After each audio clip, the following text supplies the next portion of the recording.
Hey guys, so Book-Tube-A-Thon is over. Sad day. But readathons will come and go. Books will never leave you. That was creepy.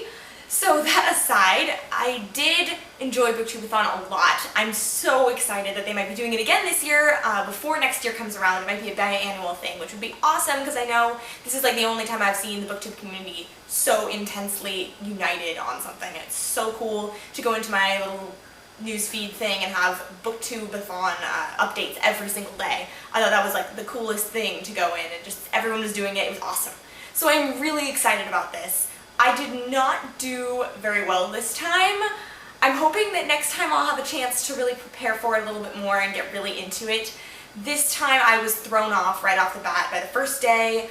Some stuff came up and I just didn't really get into the reading process until the second or third day. And so I didn't make my 300 pages a day goal. And near the end I was trying to catch up, but I just couldn't quite push through those last couple hundred pages that I needed in order to get those 2,100 pages done. But what I did read was really awesome, and I am really happy with what I did get through. I got through a lot, so let's just get into that. First book I read was Winter Girls by Laurie Halse Anderson. This book was awesome. I'll have a review of it up soon. I hadn't intended to read this book for Book-Tube-A-Thon at all, but I had just started it right before Book-Tube-A-Thon and I didn't get a chance to finish it, so I thought I would just try to speed through it and then get into my reading. On the second day, I read Searching for Dragons by Patricia C. Reed. This is the sequel to Dealing with Dragons. I've had this book on my shelf forever, so this fulfilled my read a book that's been on your shelf forever challenge. I really enjoyed this book. I didn't think it was as good as the first, but this series is awesome and hilarious and like just kind of whimsical and great. The next book that I read was Rot and Ruin by Jonathan Mayberry. This was a reread, so this counted for my reread challenge. I love this book. This was my favorite book of 2012, and honestly, because I'm rereading it, it might be my favorite book of 2013. I don't know if I get to count it twice, but hey, I love this book and everyone should go read it. It's so good. It just, my feels.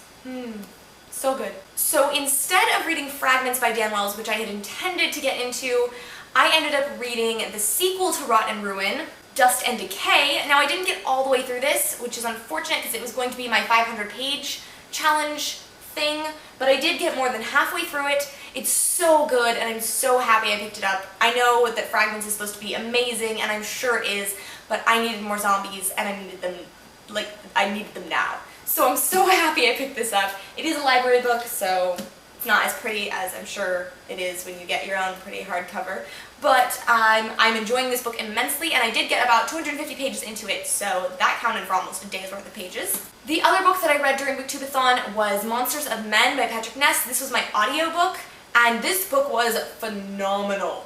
It counted as my audiobook, and it also counted as my finished series, as well as a book that is over 500 pages. I wasn't sure if it counted for over 500 pages because it is an audiobook, and I'm not really sure how we're dealing with pages there, but I'm going to go with it because I didn't finish Dust and Decay.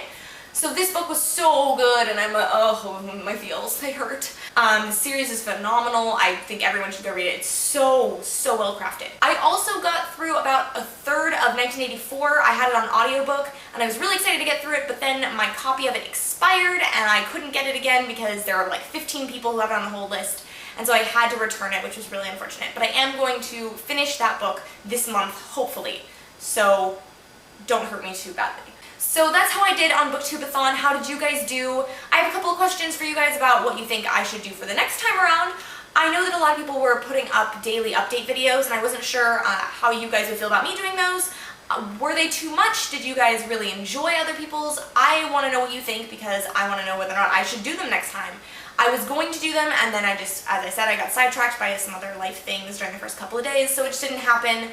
Would you prefer that next time I do daily updates, or maybe would you just like a midpoint update? What are your thoughts on that? So leave a comment below, tell me what you guys read, how did you do, if you did Book-Tube-A-Thon, if you didn't do Book-Tube-A-Thon, what is wrong with you, do it next time, it's awesome. See you guys next time, bye!